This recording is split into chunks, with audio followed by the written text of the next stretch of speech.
ও আমার প্রিয় ভাইয়েরা, রসুলের উপরে দরুদ শরীফ পড়বেন, মৃত্যু পর্যন্ত আপনার ঋণ হবে না। রসুলের উপরে দরুদ শরীফ পড়বেন, হঠাৎ মৃত্যু হবে না। রসুলের উপরে দরুদ শরীফ পড়বেন, অপমৃত্যু হবে না। রসুলের উপরে দরুদ শরীফ পড়বেন, গাড়ির নিচে চাপাই মরবেন না। রসুলের উপরে দরুদ শরীফ পড়বেন, পানিতে ডুবিয়ে মরবেন না। রসুলের উপরে দরুদ শরীফ পড়বেন, আগুনে জ্বলিয়ে মরবেন না। যারা দরুদের উপরে আমল করে, আল্লাহর রহমতের চাদর দিয়ে তাকে ঢাকিয়ে রাখেন। কেউ যদি একবার দরুদ শরীফ পড়েন, আল্লাহ রসুল ইরশাদ করেছেন সাল্লাল্লাহু আলাইহি আশারা, আল্লাহ তার উপরে 10 বার রহমত নাজিল করেন।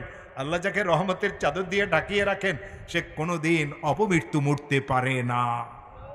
দুরারোগ্য ব্যাধিতে সে পড়বে না, বিপদগ্রস্ত সে হবে না, দুশ্মন তার কোনো ক্ষতি করতে পারবে না, মিথ্যা মামলা মকদ্দমাতে সে পড়বে না।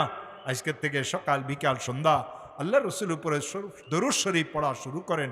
আল্লাহুম্মা সাল্লি আলা মুহাম্মদ, আল্লাহুম্মা সাল্লি আলা মুহাম্মদ, আল্লাহুম্মা সাল্লি আলা মুহাম্মদ সাল্লাল্লাহু আলাইহি ওয়াসাল্লাম, সাল্লাল্লাহু আলাইহি ওয়াসাল্লাম। ও আমার প্রিয় ভাইয়েরা, রসুলের হক তিনটা। রসুল পাক সাল্লামের প্রথম হক রসুলের উপরে ঈমান আনা। রসুল পাক সাল্লামের 2 নম্বর হক রসুলের সুন্নতের উপরে আমল করা। রসুলের একটা ছোট্ট সুন্নত আছে, কাছে আসেন, এখানে আপনি আসেন না, মোবাইল দেখেন। আল্লাহ রসুল বলেছেন, মুসলমান যখন মুসলমানের সাথে দেখা হবে, মুসলমান বলবে আসসালামু আলাইকুম, আরেকজন বলবে ওয়ালাইকুম আসসালাম। যে সালাম বলবে আল্লাহ তাকে 90টা নেকি দিবেন, যে ওয়ালাইকুম আসসালাম বলবে আল্লাহ তাকে 10টা নেকি দিবেন। আজ মুসলমান এই সালামের আমলের উপরে নাই। ইমামেরা মুক্তাদিদেরকে সালাম করে না, পীরেরা মুরিদদেরকে সালাম করে না, আব্বা আম্মা সন্তানদেরকে সালাম করে না, উস্তাদেরা ছাত্রদেরকে সালাম করে না। উস্তাদেরা মনে করে ছাত্ররা আমাদেরকে সালাম করবে, পীরেরা মনে করে মুরিদে আমাকে সালাম করবে, মুসল্লিরা মনে করে ইমাম মনে করে মুসল্লিরা আমাদেরকে সালাম করবে। রসুলের থেকে বড় ইমাম কে ছিলেন?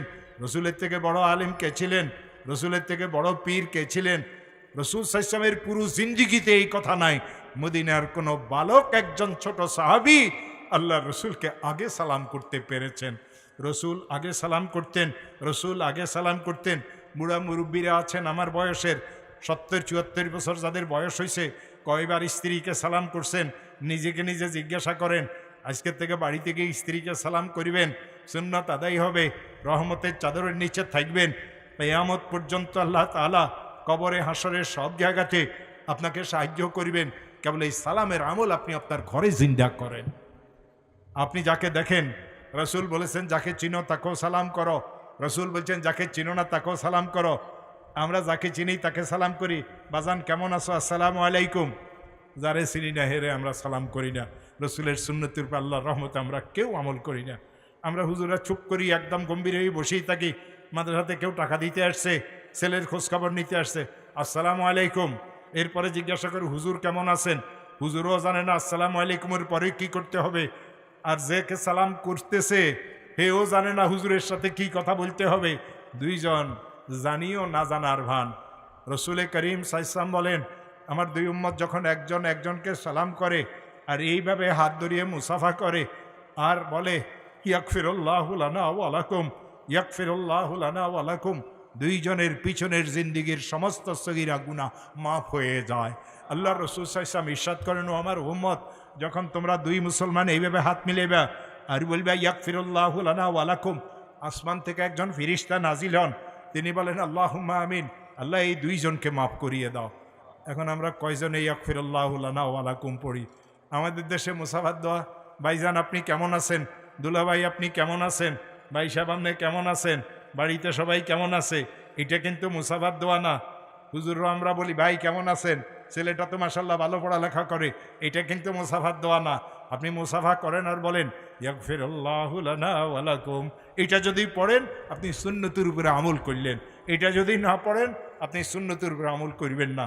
আমি ওয়াজ করলে হুজুররা অনেক সময় নারাজ হয়ে যায়, হুজুরে খালি আমাদের বিরুদ্ধে কথা কয়। আমি তো বড় হুজুর, আমি আমার বিরুদ্ধে কথা বলি কেন?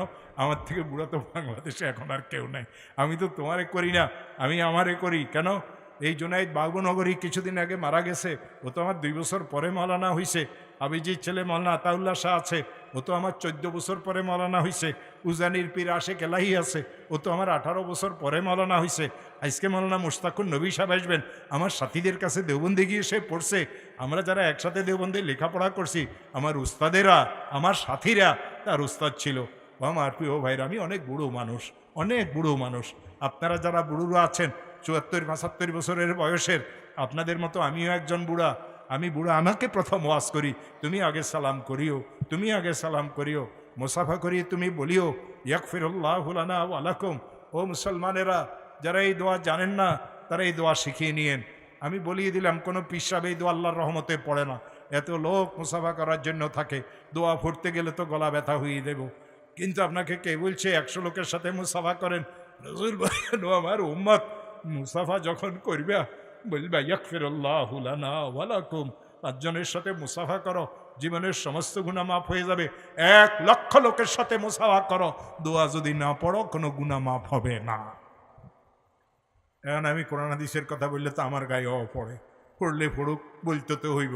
কারণ পড়তে পড়তে যদি আল্লাহ আমাদেরকে বুঝ দেয়, হেদায়েত দেয়। রসুল করিম সাল্লাল্লাহু আলাইহি ওয়াসাল্লাম ইরশাদ করেন, মুসলমানের উপরে মুসলমানের যে হক, এই হকের মধ্যে 1 নম্বর হক আল্লাহর হককে আদায় করা, 2 নম্বর কোরআনের হককে আদায় করা, 3 নম্বর রসুলের হককে আদায় করা, আর 4 নম্বর রসুল পাক সাল্লাল্লাহু আলাইহি ওয়াসাল্লাম বলেন মুসলমানদের যারা নির্বাহী তাদের হককে আদায় করা, ওলামাই কেরামের হককে আদায় করা, হক্কানি রব্বানি আলেমদের হক আদায় করা, এলাকার যারা গণ্যমান্য লোক আছে তাদের হককে আদায় করা। এখন একজনকে আমরা বানাইলাম কাউন্সিলর, এ যদি চুরি করে তো চোরের কি হক আদায় করুন। একজনকে বানাইলাম ওসি, এ যদি ডাকাতি করে তার কি হক আমরা আদায় করুন। এই জন্য ভাইয়েরা, আমরা যারা নির্বাহী আমাদেরকেও ভালো হওয়া লাগবে, আমরা যারা সাধারণ মুসলমান আমাদেরকেও ভালো হওয়া লাগবে। রসুল করিম সাল্লাল্লাহু আলাইহি ওয়াসাল্লাম বলেন, তোমরা তোমাদের নির্বাহীদের হককে আদায় করবে। ইমাম গেছে রুকুতে, আপনি বললেন আমি চৌধুরী সাহেব আমি দাঁড়াই থাকুম, আপনার নামাজ হবে? দেখতে যান, আল্লাহ রসুল সাল্লাল্লাহু আলাইহি ওয়াসাল্লামের ইরশাদ, ঘর থেকে বাহির হওয়ার সাথে সাথে 1 কদম দিয়ে আরেক কদম উঠানোর আগে আপনার জিন্দগির সমস্ত গুনাহ মাফ হয়ে যাবে। রসুল করিম সাল্লাল্লাহু আলাইহি ওয়াসাল্লাম ইরশাদ করেন, রুগীর কাছে গিয়ে কতক্ষণ বসবা এটাও তো মুসলমানেরা জানে না। আল্লাহ রসুল বলছেন, 2 দোহনের মাঝের সময় রুগীর কাছে থাকবা, এর থেকে বেশি সময় যদি থাকো তো গুনাহ হবে, মাকরু হবে। 2 দোহন মানে গরুর বাছুরে মুখ লাগাই দিছে, গুতা দিছে, দুধ নামিয়ে আসছে, কটান দে, ছ্যাঁত ছ্যাঁত করি বালতি পুরাইতেছে। কিছুক্ষণ পরে দেখা গেল দুধ আবার উপরে উঠিয়ে গেছে, আবার বলে গরুটাকে বাছুরটাকে ছাড়িয়ে দে, বাছুরটাকে আবার ছাড়িয়ে দিল, কিছুক্ষণ সে গুতা দিল, আবার দুধ নামিয়ে আসলো। এই 2 দোহনের মাঝের যেই সময়, এতটুকু সময় রসুল বলছেন তোমরা অসুস্থ রুগীর কাছে যাবে। রসুল বলছেন আতঙ্কগ্রস্ত কথা রুগীকে বলা ভালো না। গিয়ে দেখে, কয় রে ভাই তোমার যে রোগ হয়েছে আমার বড় দুলাভাই তো এই রোগেই মারা গেছে, তো এ তো এমনিই ভয় ভয়ে যাব। রসুল বলছেন এটা না জায়েজ। রুগীর আদব কি, রুগীর সাথে কি ব্যবহার করতে হবে, এই কথাই তো আজ আমরা মুসলমানেরা জানি না। রসুল পাক সাল্লাল্লাহু আলাইহি ওয়াসাল্লাম বলছেন, রুগীর কাছে যাবে, তার কপালে হাত দিবে, বলবে লাবাস তহুর ইনশাআল্লাহ, কোনো অসুবিধা নাই, আপনার সব গুনাহ খাতা মাফ হয়ে যাবে, আপনি সুস্থ হয়ে যাবেন। রসুল বলেন 100 শহীদের সওয়াব আল্লাহ তোমাকে দান করবেন। তো আমার প্রিয় ভাইয়েরা, ইসলামের সব কিছুতেই তো সওয়াব। রসুল করিম সাল্লাল্লাহু আলাইহি ওয়াসাল্লাম বলেন, যখন কেউ মারা যাবে তার জানাজাতে যাবে, সাহাবায়ে কেরাম জিজ্ঞাসা করলেন জানাজাতে গেলে কি সওয়াব হবে? রসুল বললেন 1 কিরাত সওয়াব পাবে। সাহাবারা কিরাত জানতেন না, জিজ্ঞাসা করলেন ইয়া রাসূলুল্লাহ মাল কিরাত ইয়া রাসূলুল্লাহ। আল্লাহ রসুল বললেন 1 উহুদ পাহাড় পরিমাণ সওয়াব পাইবে।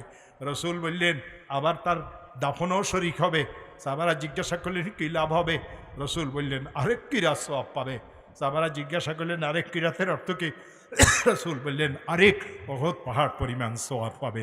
আমার প্রিয় ভাইয়েরা, আল্লাহ আমাদেরকে খাঁটি মুসলমান হিসেবে কবুল করুক, নেককার পরহেজগার মুত্তাকি মুসলমান হিসেবে কবুল করুক।